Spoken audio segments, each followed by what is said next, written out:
नमस्कार साथियों, कैसे हैं आप सब लोग। तो जैसा कि आप सब लोग जानते ही हैं कि केवीएस के एग्जाम की डेट अनाउंस हो चुकी है और सबके सामने आ चुकी है वो डेट। और इस टाइम पे 12 to 14 यानी कि केवल 3 वीक बचे हुए हैं। तो इस 3 वीक के अंदर क्या स्ट्रेटेजी होनी चाहिए ये बताने के लिए मैं और खेमंदर सर आपके साथ में आए। तो खेमंदर सर क्या बताना चाहते हैं आप इसके सर अंदर। बहुत ही बड़ी इंफॉर्मेशन है जो हमने अभी लास्ट वीडियो में बच्चों को दी थी कि केवीएस का एग्जाम की डेट अनाउंस हो चुकी है। आई थिंक 14 फरवरी को वो हमारा पेपर रहने वाला है। जो डब्ल्यूई का एग्जामिनेशन है 339 वैकेंसीज के लिए फाइट करने के लिए बच्चा तैयार है। और वो बच्चा कितना तैयार है ये आखिरी के 3 हफ्तों में पता चलने वाला है। और इस पूरे के पूरे 3 हफ्तों में आपकी क्या प्रिपरेशन स्ट्रेटेजी होनी चाहिए, क्या पेपर पैटर्न था, उसके बारे में इस वीडियो के अंदर हम दोनों बात करने वाले हैं। और कितनी कितनी चीजें आपको ध्यान में रखनी है इस लास्ट वीक में, ये भी आपको पता चलने वाला है। सर जी एक मेरा सर। क्वेश्चन है यहाँ पे कि जैसे मैं अब तक क्या उसके लिए इतना ज्यादा एक्साइटेड नहीं था। मतलब मैंने एसएसजी की तैयारी कर की थी, जी बाकी बहुत सारे एग्जाम चल रहे थे। तो क्या मैं अब अगर अपना पंच देना चाहूँ तो मुझे एक बार आइडिया तो हो कि क्या क्या इस एग्जाम में आता है। तो सर कुछ एक आप आइडिया दे सकते हैं कि क्या क्या इस एग्जाम में जी आता है बिल्कुल और सर। किस तरह से हमें तैयारी बिल्कुल करनी सर। और चाहिए। इस एग्जाम की प्रिपरेशन और सिलेबस अगर हम देखें तो बाकी इलेक्ट्रिकल इंजीनियरिंग कोई जिसने की है तो उससे काफी अलग है। और अच्छा। सिलेबस काफी कंसाइज वे में अवेलेबल है यहाँ पे। अगर बच्चा कुछ सब्जेक्ट्स को अच्छे से पढ़ ले, जैसे एनालॉग और डिजिटल, इन सब्जेक्ट्स को अच्छे से अगर बच्चा रगड़ ले, अच्छे से पढ़ ले, तो फिर उसकी प्रिपरेशन बहुत अच्छे लेवल पे पहुंचने वाली है और वो इस एग्जाम को क्लियर करने के लिए हकदार होगा बिल्कुल। ओके तो सर। सर बात करते हैं पीछे एक बार हमारे, तो आगे चलते हैं इसमें। तो एक बार पेपर पैटर्न के बारे में सर थोड़ा सा बच्चों को बताना चाहेंगे, क्या पेपर का पैटर्न है, किस तरीके से बच्चा इसको सेक्शनलाइज कर सकता है पूरे के सर ये तो आपने पैटर्न को। कमाल कर दिया। यही जानना था बच्चे को कि एग्जैक्टली उसको एक सारी चीजें वापस एकदम याद आ जाए कि इसको क्या क्या पढ़ना है। तो आपको अदू में यहाँ पर बच्चों आपको दिख रहा है कि यहाँ पर 3 सेट के अंदर ये पेपर बटा हुआ है। पार्ट 1 जहाँ पर प्रोफिशिएंसी इन लैंग्वेज यानी कि आपकी लैंग्वेज में कितनी कमांड है ये चेक करने वाले हैं। उसमें 15 क्वेश्चन आने वाले हैं इंग्लिश के ऊपर और 15 क्वेश्चन आने वाले हैं हिंदी के ऊपर। तो यानी कि 30 क्वेश्चन तो सर यहाँ पे हो गए। और ये क्वेश्चन ऐसे होते हैं जिसकी जो पकड़ है वहां पे उसको उतना ही टाइम लगने वाला है। तो यानी कि ये बात जरूर है कि 180 क्वेश्चन 180 मिनट में करने हैं। पर कुछ क्वेश्चन ये है जो बहुत फास्ट आपसे हो जाएंगे जी आराम से। और मुझे नहीं लगता सर कि यहाँ पर इसमें टाइम का कोई प्रॉब्लम होती होगी क्योंकि आपने जी भी दिया सर। था लास्ट टाइम में। सर तो जितना मेरा एक्सपीरियंस है लास्ट टाइम के हिसाब से, तो इंग्लिश और हिंदी में बहुत इजी क्वेश्चन थे, इतना बिल्कुल। डिफिकल्ट नहीं था, बच्चा ओके। अच्छे से स्कोर कर सकता था। Okay sir. Now second paper जो है general awareness reasoning and proficiency in computers. तो सर मुझे बताइए कि जनरल अवेयरनेस के मतलब मैं समझ गया कि इसमें थोड़ा जीके आएगा। अच्छा जी वो जीके भी कोर्स किस तरह का आता है, थोड़ा सा आइडिया दीजिए sir. Sir, GK normal level का आता है, इंडिया लेवल का सारा पूछा जाता है, क्योंकि ठीक है। ये एक सेंट्रल गवर्नमेंट ऑर्गेनाइजेशन है, तो इंडिया लेवल का जीके ही बिल्कुल। आपसे पूछेगा। बिल्कुल। और करंट अफेयर्स तो नॉर्मल है, जो सब लोग आप लोग भी अपनी प्रिपरेशन करते हैं तो कहीं ना कहीं करंट अफेयर्स की तैयारी करते ही करते हैं, सारा स्टूडेंट करता ही करता है। ठीक है सर। यहाँ पर भी मैं एक चीज स्पेशल बताना चाहता हूँ, ये कंप्यूटर लिटरेसी वाला जो पोर्शन है ना सर, हाँ। ये पोर्शन बहुत ही ज्यादा इजी आता है। अच्छा। मतलब इसके अगर 10 क्वेश्चन है, आप ट्राई करें, बच्चा अगर नॉर्मल नॉलेज भी रखता है तो इसमें 8 से 9 इजीली सही कर सकता है। अच्छा। तो ये पूरे लाने वाले मार्क्स है, जो पूरे ओके। लाने वाले मार्क्स है उसमें पूरा नंबर आना पूरा नंबर चाहिए। आना चाहिए। ठीक है। बाकी तो यानी कि रीजनिंग। इसे कहने का मतलब 30 क्वेश्चन तो आपके लैंग्वेज पे हो गए और यहाँ पे 50 क्वेश्चन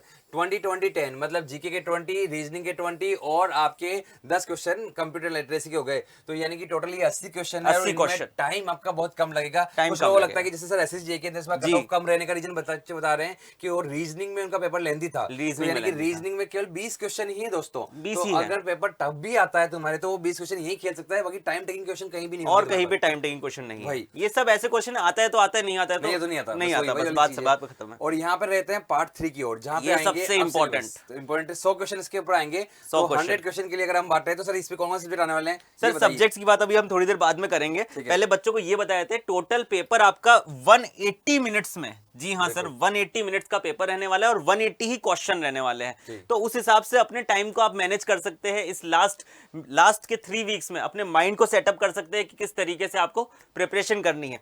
सर ये सारी चीजें हो गई कि भाई पेपर पैटर्न कैसा है। ये जो 100 मार्क्स का टेक्निकल है, अब इसकी एक बार बात कर लेते हैं। ठीक है। मुझे लगता है यानी कि 80 क्वेश्चन को करने के लिए एक मन में एक फ्रेम होना चाहिए उसके बिल्कुल पास कि उसको 1.25 घंटे के अंदर निपट जाए वो पेपर। बिल्कुल बिल्कुल 1.25 घंटे के अंदर उसको ये 80 क्वेश्चन निपटा देने चाहिए। उसके बाद बचे हुए टाइम के अंदर उसको कहाँ आना पड़ेगा, तो टेक्निकल उसको पे। टेक्निकल वाले पे आना पड़ेगा। तो टेक्निकल के लिए अब आते हैं यहाँ पर। तो ये इलेक्ट्रिकल, अच्छा यहाँ पर आगे तो ये इधर ये आ जाती है, सिलेबस पे जाइए, क्योंकि जो आपको पता है कि जो फॉर्म किन किन लोगों ने भरा है वो आप लोगों ने फॉर्म फिल कर दिया है, तो आपको पता ही है कि जो डिप्लोमा जिन्होंने 11 Eligibility। 12 जो करके डिप्लोमा कर रहे हैं सिर्फ वही एलिजिबल है। तो आप लोगों ने फॉर्म फिल किया तो आपको पता है कि सर आप एलिजिबल है और या नहीं है। बीटेक इलेक्ट्रिकल इलेक्ट्रॉनिक्स वाले एलिजिबल है। एलिजिबल है, यहाँ पे मैकेनिकल सिविल वालों के लिए नहीं है, तो ये इलेक्ट्रिकल वालों के आपके लिए फायदा था। ये अब आते हैं सिलेबस है, syllabus ये के मेन ऊपर। है सर।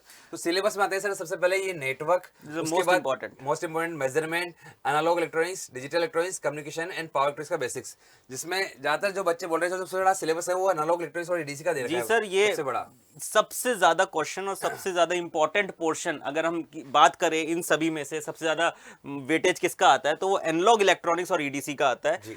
मैक्सिमम क्वेश्चन यहाँ से पूछे जाते हैं, उसके बाद डिजिटल से भी काफी क्वेश्चन आते हैं, ये सारे पोर्शन यहाँ पे रहते हैं।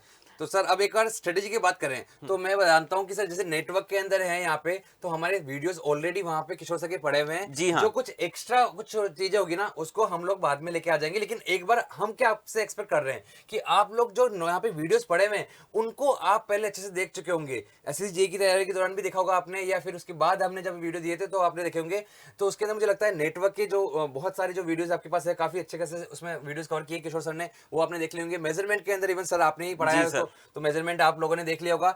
और एनालॉग के अंदर अब मुझे पता है एसएससी जेई का जो सिलेबस था वहां तक के जो मैंने वीडियोस में डाल रखे हैं, और उसमें से भी जो 3-4 वीडियो एक्स्ट्रा बाद में लिए थे मैंने स्पाइसी टॉपिक के नाम से, उनको भी मैं उसी सीरीज में डाल दूंगा प्लेलिस्ट के अंदर। अब जो बचे हुए वीडियो जो बच्चे बहुत सारे डिमांड कर रहे हैं उनके लिए भी हम लाने वाले, वो भी बताएंगे आपको उसके लिए भी। पर वहां यहाँ पे कुछ बचा है जिसको हम पढ़ने वाले हैं। डी के अंदर मुझे पता है कि यहाँ पर थ्योरिटिकली मैंने पूरा नहीं ले रखा कहीं पे भी, जब भी मैंने जैसे एग्जाम में लिया वो क्वेश्चन के थ्रू ले रखा है, पर कहीं कहीं उन क्वेश्चन के थ्रू में मैंने बहुत सारी थ्योरी बता रखी है। और स्पेशली जो सबसे ज्यादा डिमांड है उसमें यहाँ पे लॉजिक फैमिली की है, तो लॉजिक फैमिली की थ्योरी जरूर हम कंसिडर कर रहे हैं। यहाँ पे लॉजिक फैमिली की थ्योरी आपके लिए लेके आएंगे। अब आता है कम्युनिकेशन, जो अब तक कभी हुआ ही नहीं है, कभी तक पढ़ा भी नहीं इन्होंने, वो भी हम जरूर लेके आएंगे। और उसको कैसे लेके आएंगे उसके बारे में बात करने वाले हैं। तो जो सब्जेक्ट है इसके बारे में बात करने वाले हैं अभी।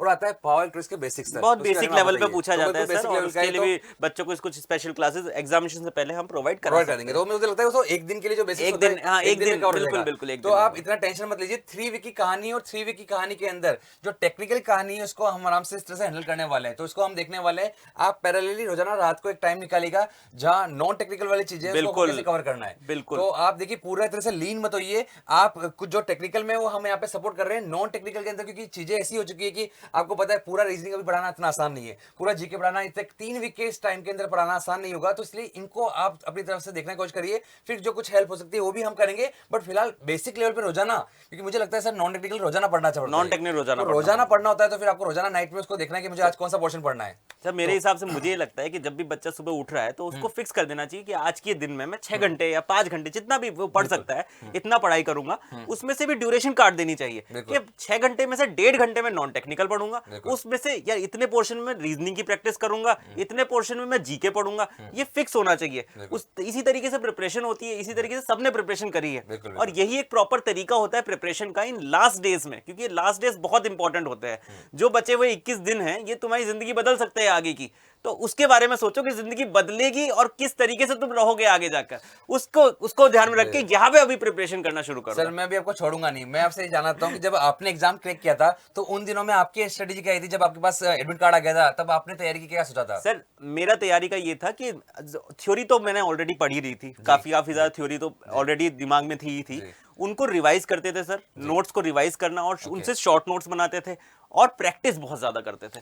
प्रैक्टिस करना बहुत जरूरी होता है। सबने बहुत सही बात बोली है। शॉर्ट नोट्स बना रखे थे जिनको एक बार रिवाइज कर देते थे और उसके बाद प्रैक्टिस कर देते थे। यानी कि यहाँ पर भी जब हम आपकी हेल्प करेंगे सब्जेक्ट में तो बचे हुए टाइम के अंदर प्रैक्टिस वगैरह चीजों पे आपको ध्यान देना है। और मुझे लगता है सर जो सेकंड चीज है वो ये कि आपका उस टाइम में, क्योंकि आप तो एज ए स्टूडेंट थे इसलिए मैं एज ए दूसरे मेंटर की तरह से देख रहा हूँ उस चीज को, तो मुझे लगता है कि आप उस टाइम में थोड़ा रिलैक्स भी रहते थे कि हाँ मतलब इतना लोड मत लीजिए जितना बच्चे लोड ले रहे हैं। जितना लोड नहीं लेना लोड ले रहे हैं तो इतना लोड मत लीजिए। सब्जेक्ट्स की जो थ्योरी है ना वो सबके लिए नहीं है। ये जो चीज है ना, एक बार मैंने कमीशन कवर की, आपको लगेगा कि बहुत इजी था, बहुत इजी था। वहां पर आपको बता रहा हूँ इसमें 3 to 4 डेज तो मैक्सिमम लगेंगे आपको, जो आपको कवर करने के लिए। जो भी टॉपिक है मैंने देख लिया मेंशन, जो भी टॉपिक है उसके अंदर वो आपके लेवल तक के जो आते हैं, आरएसएमएस एसबी जेईई के एग्जाम में भी आते थे वो टॉपिक, और वही इसमें यहाँ पे भी कवर किए, वो अपन कवर कर लेंगे। और सर ओवरऑल जो पेपर था पिछली बार लास्ट टाइम का वो कैसा था? मतलब पेपर मीडियम था, टफ था? एसएससी जेईई से कंपेयर करें तो कैसा था? सर एसएससी जेईई के कंपैरिजन में बराबर सही लेवल था, बराबर से था, यानी कि कट ऑफ की इजी था, पेपर इजी ही पेपर था। मैं कट ऑफ की बात बता दूं, करीबन अगर 150 मार्क्स का, पिछली बार ये एडिशनल यहाँ पे 30 मार्क्स नॉन टेक के बढ़ चुके हैं। Okay. पिछली बार जो पेपर था वो 150 मार्क्स का था। Okay. उसमें 100 टेक्निकल एंड 50 नॉन टेक्निकल। उसमें Okay. जनरल कट ऑफ थी 106 जनरल कट ऑफ और थी। आपके कितने आ रहे सर पे? सर हमारे भी 106 ही आए थे। देखिए आपको बता रहा हूँ, इतना लोड मत लीजिए, इतना लोड नहीं लेना है। 106 पे भी हाँ। सर पूरा सेलेक्ट हुए थे, क्योंकि उन्होंने बाद में इंटरव्यू को फोड़ा था। इंटरव्यू तो आप में। लोगों का काम है रिटर्न फोड़ना, उसके बाद गाइडेंस चाहिए। जैसे सर ने सेकंड हाईएस्ट इंटरव्यू में मार्क्स अचीव किए थे, तो वो जी, बिल्कुल इंटरव्यू में कैसे अचीव करने वाले हैं वो एक्सपीरियंस सर से बाद में लेंगे अपन, बिल्कुल। लेकिन आपको अभी जो है वो बिल्कुल लोड नहीं लेना है। वहां पर 150 में से 106 मार्क्स, मुझे लगता है टेक्निकल के अंदर अगर आपकी कमांड हो गई अगर, और इसमें अगर आप 80% तक अचीव कर ले, क्योंकि देखना पेपर का लेवल वास्तव में जीता, इजी था, नॉर्मल पेपर था। नॉर्मल पेपर था। एसएससी जेई के अकॉर्डिंग अगर बात करें तो बस नॉलेज है सारी चीजों को, तो बस आपको टिक करनी है और नॉलेज को, बस। तो नॉलेज बेस्ड पेपर था पूरा का पूरा। तो वही हमने को यहाँ तैयारी भी करनी है, मुझे लगता है सर। बिल्कुल सर। आगे चलते हैं सर। तो ये पूरा का पूरा पैटर्न हो गया सर, सिलेबस हो गया, सारी चीजें हो गई। तो अब हम बच्चों के लिए क्या लेकर आ रहे हैं, इसके बारे में आप बताइए कि बच्चों के लिए हम क्या कर रहे हैं। तो उसके लिए हम लोग स्टार्ट, आपको पता है वैसे तो कि अब क्या स्टार्ट करने वाले हैं, वो चीज जरूर एड करेंगे, लेकिन स्टार्ट हम चालू कर चुके हैं। जी हाँ, आपको पता है खेमने सर की क्लास चल रही है रोजाना इवनिंग में 5 PM पे, और वो प्रैक्टिस क्लास तो हम चला ही रहे हैं। पर मुझे पता है कि अभी कुछ कुछ थ्योरी आपको और एक्स्ट्रा पढ़नी भी है, तो थ्योरी की क्लास भी अब स्टार्ट होने वाली है आपके पास। अब मैं यहाँ पर कुछ चीजें इसमें एड करने वाला हूँ, कि जैसे इसमें जो मंडे से हम क्लास स्टार्ट करने वाले हैं, उसके अंदर बेसिक इलेक्ट्रॉनिक्स की कुछ चीजें हैं जो उसमें शामिल करनी है, वो हम शामिल करेंगे। पर मुझे लगता है कि उसके अंदर हम उसको हाइब्रिड वे में रखेंगे, यानी कि बेसिक इलेक्ट्रॉनिक्स में चलती रहेगी, बीच बीच में कुछ गैप आएंगे। जैसे गैप का मतलब जिस दिन मेरी गेट की क्लास, क्योंकि सर गेट का एग्जाम सामने आ चुका है, तो कुछ क्लासेस मेरी ऑलरेडी प्लान्ड है वहां पे गेट की क्लास भी।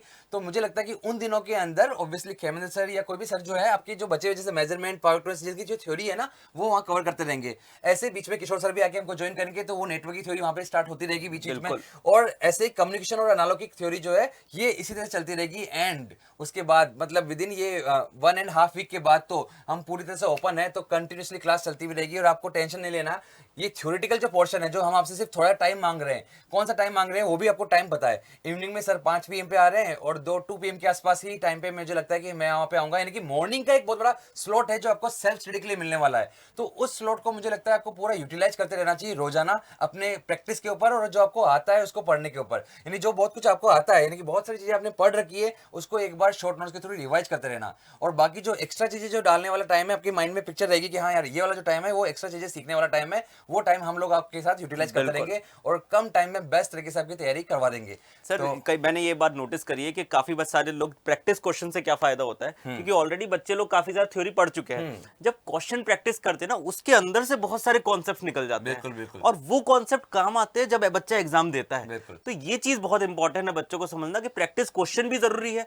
थ्योरी पढ़ना भी जरूरी है, शॉर्ट नोट्स बनाना भी जरूरी है, तभी जाके एक सिलेक्शन होता है, और इंटरव्यू में अच्छा परफॉर्म करना भी जरूरी है। ये सारा काम मतलब मैं ये बोलना चाहता हूँ कि बच्चे कब से बोल रहे हैं कि सर एक थ्योरी लीजिए, तो हम लेने वाले ही थे, और वैसे हम लेने वाले भी थे। तो अब कंटिन्यू, अब तो सामने आ ही गया एग्जाम, तो हम लेने वाले हैं। बट मैं उससे पहले बोलना चाहता हूँ फिर से, सर डेट बता दीजिए कब ये आप शुरू कर रहे हैं। सर उस पर मैं आगे के लिए मैं बताना चाहता हूँ पहले से कि जो थ्योरी पहले से ऑलरेडी वहां पे हमारे यूट्यूब चैनल पे रखी हुई है, बिल्कुल वो आपकी पूरी अच्छे से याद होनी चाहिए। अगर वो याद नहीं तो बिना बात एक्स्ट्रा खाने का कोई मतलब नहीं रहता दोस्तों। तो इसलिए इतना जो टाइम बीता है आपने उस सबको पढ़ने में बताया होगा। और इवन सर कुछ बच्चे मुझसे पूछते हैं ना कि सर मुझे ये पढ़ा दीजिए, वो पढ़ा दीजिए। मैं उनको बोलता हूँ कि मैं एक टेस्ट भी देता हूँ उसी बार कि ये 60 मिनट का टेस्ट है, अब तक जो पढ़ाया था उसके क्वेश्चन इसमें है, इनका कितने नंबर लेके आ रहा है। तो उसको अपने आप रियलिटी होती है कि हाँ पढ़ेंगे एक्स्ट्रा भी, पर जो आता है उसको भी रिवाइज करना है।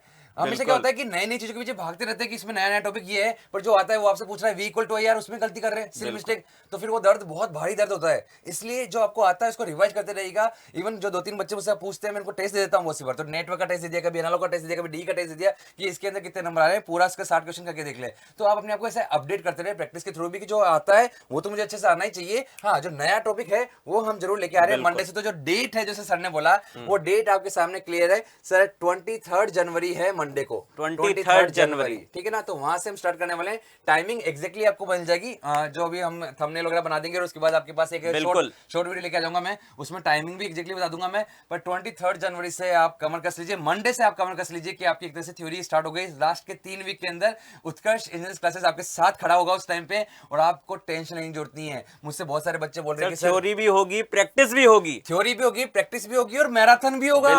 लास्ट में मैराथन भी होगा, सारा रिवाइज भी करवा देंगे। देंगे थ्योरी के, क्योंकि मुझे पता है ज्यादातर बच्चों की डिमांड ये है कि सर बहुत ज्यादा इसमें थ्योरी होती है, बहुत पॉइंट है इसके अंदर, तो एक बार समराइज में भी एक बार मैराथन ले लेना, वो भी लेंगे, उसकी टेंशन मत रखिए, वो भी आपको मिल जाएगी। बस आप लोग बने रहिएगा, आप लोग अपना प्यार बढ़ाते रहिएगा और अपने दोस्तों में शेयर करिएगा, क्योंकि देखो हमारा जो फ्यूल है वो आपका प्यार है। अगर आप जितने ज्यादा आएंगे लाइव उतना ही हमें फायदा होगा। तो प्लीज आप लाइव आइएगा, लाइव कमेंट करिएगा और एक एनर्जी बना दीजिएगा, ताकि हम भी एनर्जी में आए और आप भी एनर्जी में आ जाए और एक बहुत बड़ा एक कहते हैं ना रेजोनेंस यहाँ पे पैदा हो और ज्यादातर सिलेक्शन आप लोगों का हो। हमारी भी यही दुआ है। तो सर कुछ लास्ट कुछ वर्ड दे दीजिए। बस अब सर बच्चों को बस तैयार हो जाना है कि यार आज से लग जाना है और सिलेक्शन लेके ही उठना है। बस ये एटीट्यूड होना चाहिए कि अब सिलेक्शन लेके ही उठना है और बस पास कर जाना है। इस टेंशन से मुक्त हो जाना है कि बेरोजगारी के टेंशन से अब आगे बढ़ जाना है और बाकी सारी चीजों को पीछे छोड़ के पढ़ाई में लग जाना है। तो बस लग जाइए दोस्तों, मिलते हैं आपसे मंडे से, तब तक के लिए अभी हम आपसे इजाजत चाहेंगे। धन्यवाद।